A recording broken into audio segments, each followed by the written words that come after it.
Hello friends. स्वागत है आपका हमारे यूट्यूब चैनल आर के हिंदी कहानियों में। आज की कहानी है रोनी ने कैसे पागल बनाया ईशान को।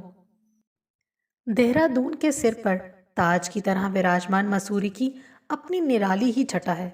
सागर तल से लगभग 2005 मीटर की ऊंचाई पर 65 वर्ग किलोमीटर क्षेत्र में फैली मसूरी से एक और घाटी का मनोरम दृश्य दिखाई देता है, तो दूसरी ओर बर्फीले हिमालय की ऊंची ऊंची चोटियां। मसूरी को पहाड़ों की रानी यूं ही नहीं कहा जाता। यहाँ के प्रसिद्ध पर्यटन स्थलों में गन हिल, कैमल्स बैक रोड, नगर निगम उद्यान, चाइल्ड्स लॉज, झड़ी पानी निर्झर, कैंपटी फॉल, धनौलटी प्रमुख हैं। गाइड अपनी लच्छेदार भाषा में रटा रटाया भाषण दिए जा रहा था। अधिकतर यात्री एकाग्रचित्त होकर सुन रहे थे, लेकिन कुछ लोग खिड़की से बाहर मनोहर और लुभावने दृश्य देख रहे थे। अचानक ईशान ने महसूस किया कि कुछ गड़बड़ है। उसके पास बैठी लड़की की आंखों से आंसू टपक रहे थे। वो अपनी सिसकियों को दबाने का असफल प्रयास कर रही थी और इसी ने ईशान का ध्यान आकर्षित किया था। जब पास में बैठी कोई लड़की जो खूबसूरत भी हो, अगर इतने सुहावने वातावरण के बावजूद रो रही हो, तो एक सुसंस्कृत युवक का क्या कर्तव्य बनता है। ईशान एक अमेरिकन बैंक में योजना अधिकारी था। वेतन इतना मिलता था कि भारत सरकार के उच्च अधिकारियों को भी एक बार ईर्ष्या हो जाती। वर्ष में एक बार 15 दिन की अनिवार्य छुट्टी पूरे वेतन के साथ मिलती थी। स्थान के लिहाज से सबसे अच्छे होटल में रहना और सुबह का नाश्ता मुफ्त।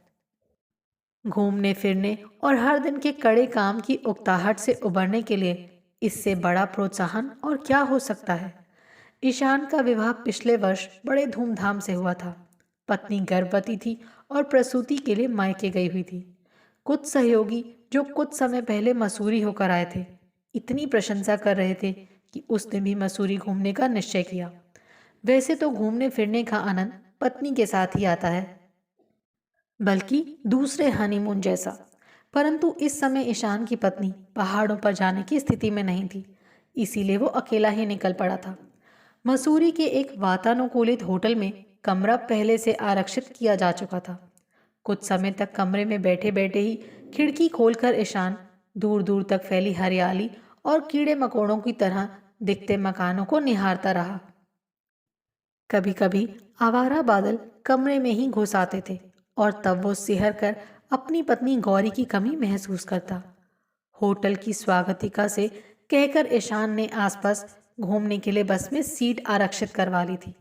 उस समय वो बस में बैठा हुआ था जब पास बैठी लड़की की सिसकियों ने उसका ध्यान अपनी ओर खींचा। जब नहीं रहा गया तो उसने शालीनता से पूछा, क्षमा कीजिए, आपको कुछ कष्ट है क्या? क्या मैं आपकी कुछ मदद कर सकता हूँ?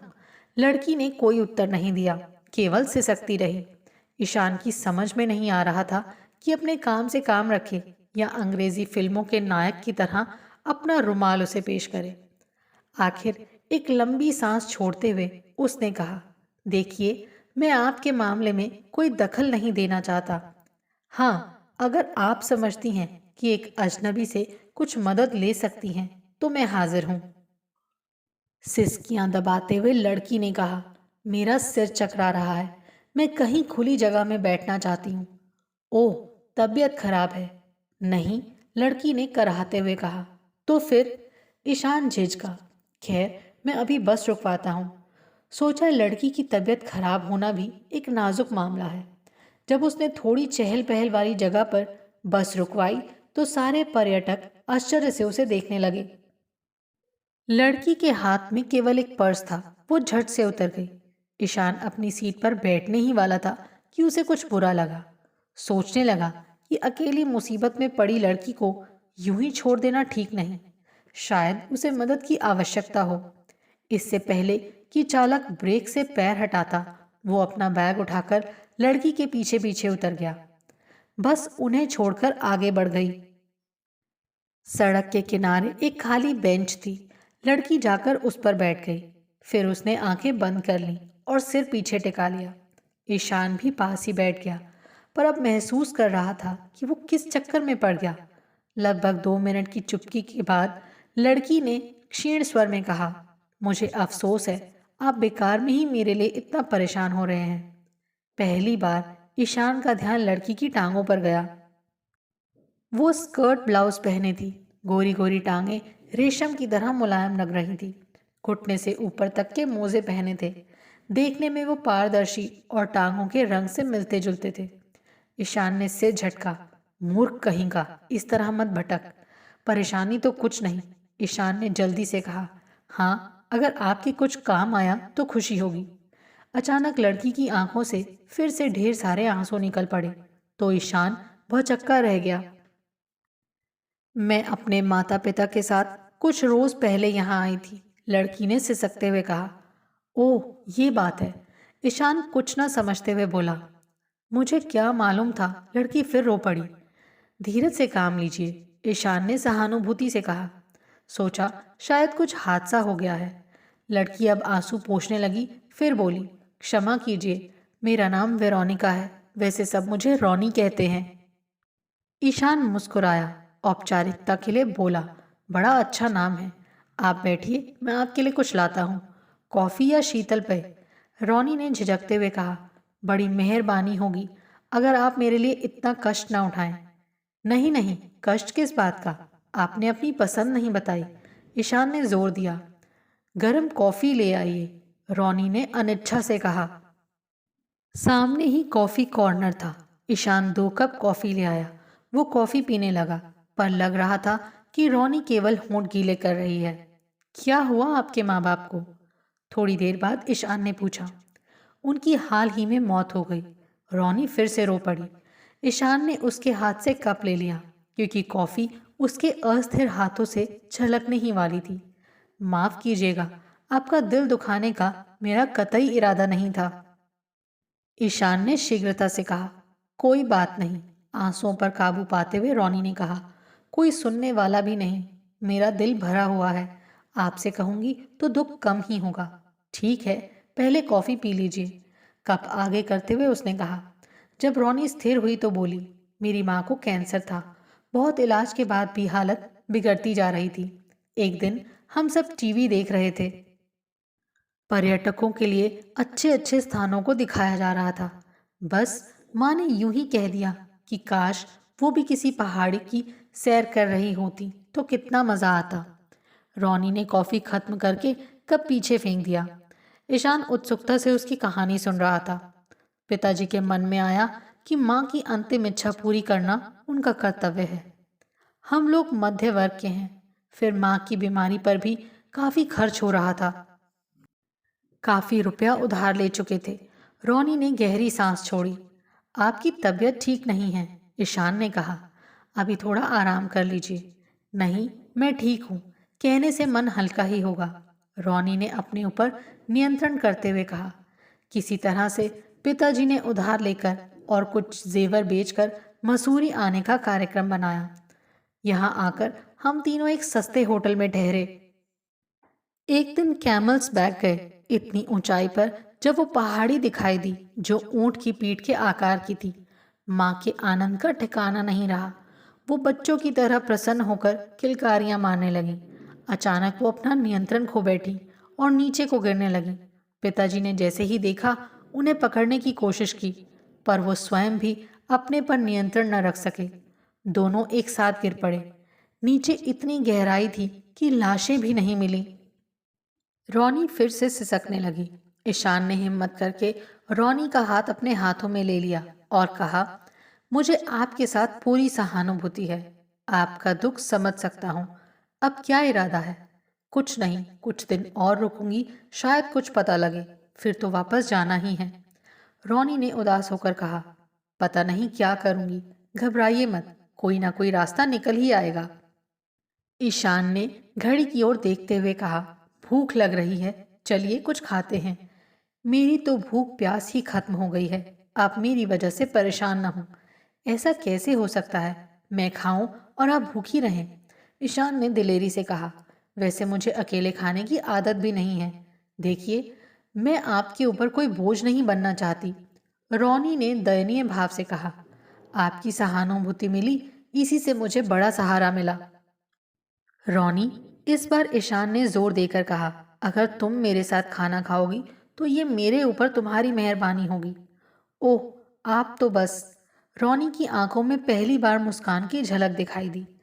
बस अब उठकर चलो मेरे साथ। ईशान ने उठकर उसकी ओर हाथ बढ़ाया। वो रॉनी को एक अच्छे होटल में ले गया। दोनों ने बहुत महंगा भोजन किया। रॉनी अब पिछले हादसों से उबर रही थी। अब क्या करोगी? घूमने चलोगी या आराम करोगी? ईशान ने बाहर आकर पूछा। आराम कहाँ है मेरी जिंदगी में? रॉनी ने आह भर कर कहा। देखो, अब ऐसी बातें मत करो, सामान्य होने की कोशिश करो। ईशान ने अब अधिकार से उसके कंधे पर हाथ रखते हुए कहा। मैं सोचता हूँ तुम्हें कुछ देर अब आराम करना चाहिए। चलो, तुम्हारे होटल छोड़ आता हूँ, शाम को फिर मिलेंगे। होटल? रॉनी ने उदासी से कहा। होटल तो मैंने बहुत पहले छोड़ दिया था। रहने के लिए रुपया चाहिए और सारा रुपया पिताजी की जेब में था। वो तो होटल का मालिक इतना सज्जन था कि उसने मुझसे कोई हिसाब नहीं मांगा। तो फिर कहाँ रहती हो? ईशान ने आश्चर्य से पूछा। कालीबाड़ी में। इतने सारे लोग रोज आते जाते हैं, मुझे कोई परेशानी नहीं होती। रॉनी ने लापरवाही से कहा। ईशान ने कुछ क्षणों तक सोचा और फिर कहा, तुम्हें कालीबाड़ी में रहने की कोई जरूरत नहीं है। चलो, अपना सामान उठाओ और मेरे होटल में आ जाओ। मैं तुम्हारे लिए कमरा आरक्षित करवा दूंगा। रॉनी ने आशंका और अविश्वास से ईशान की देखा और कहा, आप मेरे लिए इतना सब क्यों करेंगे? मैं नादान और कमसिन जरूर हूं, पर भोली भी नहीं हूं। ईशान के ऊपर बिजली सी गिर पड़ी। शीघ्रता से बोला, विश्वास करो रॉनी, मेरा कोई बुरा आशय नहीं है। मैं कोई नाजायज फायदा भी नहीं उठाना चाहता। हाँ, एक दोस्त की हैसियत से तुम्हें कुछ लम्हे खुशी के दे सकता हूँ, तो इनकार करके मेरा दिल ना तोड़ो। रॉनी ने शरारत भरी मुस्कुराहट से कहा। बुरा मान गए? दरअसल हम लड़कियों को हर पल चौकन्ना और होशियार रहना पड़ता है। अच्छे और बुरे की पहचान करना कोई आसान काम है क्या? ईशान ने हंसते हुए कहा, तुमने तो मुझे डरा ही दिया था। अपने ही आईने में भेड़िया नजर आने लगा। अब छोड़िए भी। हाँ, इतना फिर कहूंगी कि मैं जहाँ हूँ ठीक हूँ, आप मेरी चिंता मत कीजिए। उसने जोर दिया। रॉनी, कृपया करके अब ये संवाद अधिक मत दोहराओ। तुम मेरी खातिर चलो, मुझे अच्छा लगेगा। रॉनी का हाथ ईशान ने मजबूती से पकड़ लिया। रॉनी के साथ ईशान कालीबाड़ी गया और उसका सामान उठाया। केवल एक सूटकेस और स्लीपिंग बैग देखकर उसे आश्चर्य तो हुआ, पर कुछ बोला नहीं। रॉनी ने अपने आप ही सफाई दी। रुपए की जरूरत पड़ी तो बाकी सामान बेच दिया। ईशान ने कोई उत्तर नहीं दिया। होटल पहुंचकर रॉनी के लिए कमरा लिया। शाम की कॉफी, नाश्ता भी वहीं किया और फिर रात को मसूरी का आनंद लेने के लिए निकल पड़े। रॉनी से धीरे धीरे ईशान की घनिष्ठता बढ़ गई। शर्म व झिझक भी कम होती जा रही थी। जिस किसी दुकान पर वो कोई पोशाक या आभूषण ठिठक कर देखने लगती, ईशान तुरंत खरीद कर भेंट कर देता। धीरे धीरे ईशान का एहसान अधिकार में बदलने लगा। रॉनी अब खुलकर फरमाइश भी कर देती थी। अच्छा खाती पीती थी और खूब खरीदती थी। ईशान जितने रुपए साथ लाया था, सब कभी के खत्म हो चुके थे। अब वो अपने बैंक का क्रेडिट कार्ड इस्तेमाल कर रहा था। सोचकर आया था कि अपनी पत्नी गौरी के लिए ढेर सारी चीजें खरीदेगा और अपने होने वाले बच्चे के लिए ढेर सारे खिलौने व कपड़े, पर रॉनी के चक्कर में फुर्सत ही नहीं मिली। साथ ही अब तो इफरात से खर्च करने के कारण आर्थिक स्थिति भी डावाडोल हो रही थी। ठीक पता भी नहीं था कि क्रेडिट कार्ड कब तक साथ देगा। 15 दिन कैसे निकल गए पता नहीं लगा। ईशान को रॉनी अच्छी लगने लगी थी। कभी कभी तो लगता कि वो उसे प्यार करने लगा है। काश कहीं रॉनी की ओर से कोई संकेत मिल जाता, परंतु रॉनी ने ऐसा कुछ नहीं किया। मौज मस्ती ने उसका दुख मिटा दिया था। उसकी खिलखिलाहट में एक खिलाड़ी का स्वर गूंजता था। इसी से ईशान बड़ा सुकून महसूस करता था। कल सुबह तो मैं चला जाऊंगा, ईशान ने डूबी हुई आवाज में कहा। अब तुम क्या करोगी? अब तुम ही चले परदेस, रॉनी ने शरारत से ठुमका लगाकर कहा। लगा के ठेस, तो अब हम क्या करेगा? ईशान ने हंसकर कहा। शैतानी से बाज नहीं आओगी। सुनो, मेरे साथ चलोगी? ना बाबा, रॉनी ने अपने कानों को हाथ लगाते हुए कहा, तुम्हारी गौरी से जूते खाने हैं क्या? तो तुमसे कब और कैसे भेंट होगी? ईशान ने पूछा। ये मुझ पर छोड़ दो, पहले अपना ठिकाना ढूंढ लूं, फिर तो तुम्हें कहीं से भी पकड़ कर लाऊंगी। रोनी ने हंसते हुए कहा। तुम्हें मजाक सूझ रहा है और मेरी जान पर बनी है। ईशान ने नाराजगी का फिल्मी इजहार किया। रोनी ने केवल जीभ दिखा दी। फिर उसकी प्रार्थना पर ईशान ने होटल का 2 दिन का किराया और दे दिया, साथ ही कुछ रुपए खाने पीने के लिए दिए। ईशान जब घर पहुंचा तो एकदम कड़का था। बैंक से भी पता लगा कि उसने बचत से कहीं अधिक खर्च कर डाला है, इसीलिए अब उधार पर अधिक सूद देना पड़ेगा। लेकिन रोनी की मधुर स्मृति ने दुखी नहीं होने दिया। सोचने लगा, कब याद करेगी अब। कुछ समय बाद ईशान की पत्नी गौरी गोल मटोल बबलू को लेकर घर आ गई। उसने पति के बर्ताव में कुछ बदलाव सा महसूस किया, लेकिन उसने खामोश रहना ही बेहतर समझा। ईशान ने एक आध बार सोचा कि क्यों ना गौरी को बता दे कि कैसे उसने एक मुसीबत में फंसी लड़की को सहारा दिया, तब गौरी अवश्य ही उसकी प्रशंसा करेगी। फिर ये सोचकर रह जाता था कि बहादुरी दिखाने के बजाय विवेक से काम लेना अधिक अच्छा होता है। हो सकता है गौरी इसका गलत अर्थ लगाए। वर्ष बीत रहा था और रोनी के संपर्क ना करने से ईशान को बेचैनी सी होने लगी थी।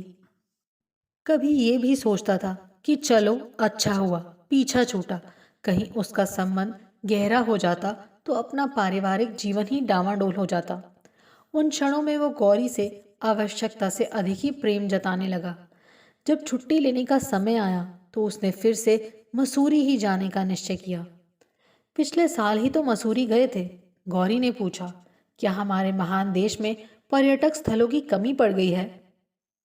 गौरी, एक बार मसूरी चलो तो सही, तुम देखते ही उससे प्यार करने लगोगी। ईशान ने हंसकर कहा। मेरा तो मन करता है वहां ही कोई घर ले लूं। गौरी को दार्जिलिंग अधिक अच्छा लगता था। इस बात पर अक्सर दोनों में गर्म बहस भी होती थी। वो मसूरी पहुंचे तो ठहरे उसी पुराने होटल में। दोपहर का सुहावना मौसम था। वो घूमने निकल पड़े। बादल छाए हुए थे और ठंडी हवा के झोंके बदन में सिहरन भर रहे थे। गौरी ने बबलू को कंबल में लपेटकर गोद में लिटा रखा था। ईशान पास ही बैठा उससे अपने अनुभवों का वर्णन कर रहा था। अचानक एक परिचित स्वर कानों में पड़ा। ईशान चौंक गया। मुड़कर देखा, वही थी। साथ में एक मोटा आदमी था। पीछे वाली बेंच पर दोनों बैठे थे। ईशान की तरफ उनकी पीठ थी। मैं अपने माँ बाप के साथ कुछ रोज पहले यहाँ आई थी, रोनी सिसकते हुए कह रही थी। मुझे क्या मालूम था, क्षमा कीजिए, मेरा नाम वेरोनिका है। वैसे सब मुझे रोनी कहते हैं। मेरी माँ को कैंसर था। ईशान का दिल डूबने लगा। वो गौरी से आंखें नहीं मिला सका। ऐसे लगा जैसे उसने उसकी चोरी पकड़ ली हो। 2 आदमी हाथों में मूंगफली की पुड़िया लिए सामने से निकले। दोनों वार्तालाप में मस्त थे। किसी शायर ने क्या खूब कहा है, एक आदमी कह रहा था, औरत केले के छिलके की तरह होती हैं, पैर पड़ा नहीं कि फिसल गए। दोनों ठहाका मारकर हंस रहे थे। क्या खूब कहा था। आपको हमारी ये कहानी कैसी लगी, प्लीज़ कमेंट करके ज़रूर बताइए। अगर आप इस चैनल पर नए हैं तो इसे सब्सक्राइब करें और शेयर करें। Thank you.